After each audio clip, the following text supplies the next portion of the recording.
All right. Well, this is once again looking at the markets with me, David Modell. And today we're going to talk about why I am a swing trader and not a day trader or a buy and hold investor. Well, let's get through a few definitions first. Day trader, as I define it, is someone who generally closes all trades by the end of the trading day. So they don't hold for more than a day. A swing trader, on the other hand, maintains trades for days or weeks before closing those trades. And a buy and hold investor holds on to their investments for months, years, or even decades. Now, I hold on to my positions for days or weeks. I'm willing to hold on to them for a few months, even if necessary, although I don't prefer that. If I buy options with 6 months until expiration, for example, that's only because I don't want time decay or theta to be a major factor.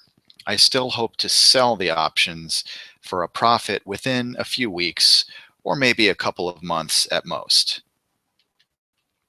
Now, I will admit that day trading has one big advantage. Drawdowns in each trade tend to be limited, especially for day traders who use small position sizes and faithfully adhere to their stop losses. Still, it is entirely possible to lose a lot of money as a day trader. In fact, yeah, it happens all the time.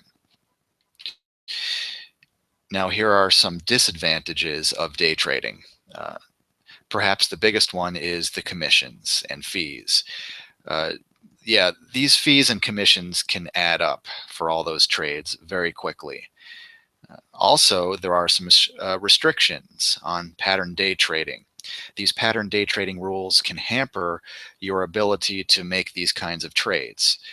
Also, if you have a busy life, and I'm sure many of us do, work full time or have kids or go to school or all of these things, spending hours watching the markets every weekday might not be feasible. And even if you have the time to day trade, yeah, maybe you don't want to. Perhaps you don't have a desire to spend hours doing this every day. And the biggest, in my opinion, disadvantage of day trading is that there is no way to predict accurately, and I mean consistently and reliably, what is going to happen in the markets in the next few minutes or the next few hours. If anyone tells you that he or she can do this, I'm telling you, don't believe it. Now, that's just my opinion. Of course, some day traders would disagree with me on this, and I'm sure that there are many profitable day traders out there. And if that works for them, then hey, that's great.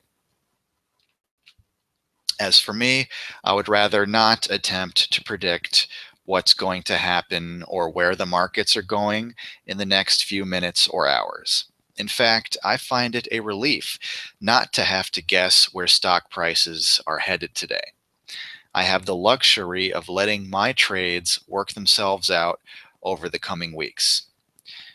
In fact, I've actually gotten to the point where I expect my trades to go against me during the first few days. It's no big deal because my time horizon is longer than that. And sometimes my trades don't go against me in the first couple of days, and hey, that's a bonus, even better.